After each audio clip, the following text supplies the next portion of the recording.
ఎక్కడో America, Australia లేకపోతే ప్రపంచంలో వేరే దేశాల్లో ఉంటే లక్షల రూపాయలు ఖర్చు పెట్టుకుని వచ్చి ఓటేసి వాళ్ళ బాధ్యత నిర్వహించారు. ఈ విషయం ప్రతి ఒక్కరూ గుర్తుపెట్టుకోవాల్సిన అవసరం ఉంది.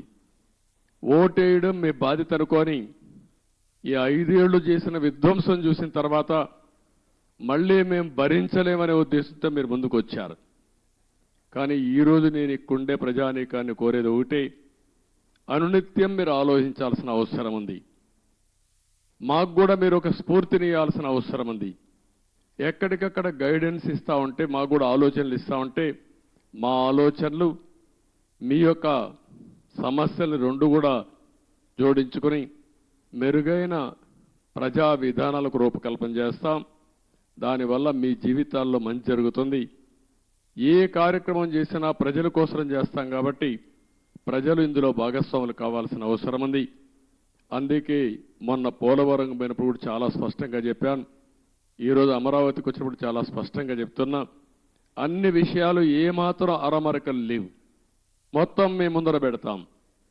మేము చేసే ప్రతి ఒక్క పని మీ యొక్క భవిష్యత్తు కోసం చేసే పని కాబట్టి మిమ్మల్ని అందరినీ భాగస్వాములు చేయడం మా ప్రధానమైన కర్తవ్యం ప్రజాస్వామ్యంలో.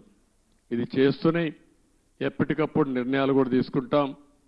ఎవరైతే తప్పుడు పనులు చేసి కడాన కంకర కూడా దొంగిలించారో అలాంటి వాళ్ళని క్షమించడం కరెక్ట్ కాదు.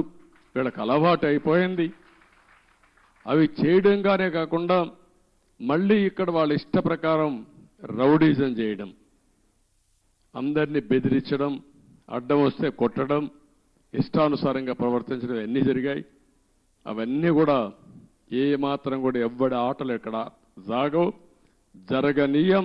అవసరమైతే నిర్మోహమాటంగా అణిచివేస్తాం తప్ప ఇష్టానుసారంగా మేమేం చేసినా జరుగుతుంది. రౌడీజం చేస్తాం, రాజకీయాన్ని అడ్డం పెట్టుకుంటామంటే మాత్రం అది జరగనీయకుండా చేస్తారని చెప్పి కూడా మీ అందరికీ హామీ ఇస్తూ మరొక్కసారి అందరికి కూడా ఇక్కడుండే రైతాంగానికి మనస్ఫూర్తిగా నమస్కారాలు. మిగిలిన అన్ని విషయాలు మాట్లాడతాను. మీకు ఏదైనా క్వశ్చన్స్ ఉంటే 1 or 2 media.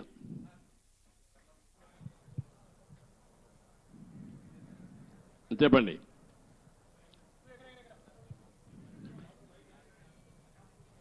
Mic mic hello sir, 1 minute mic. Mic ఎవరు ఇక్కడ?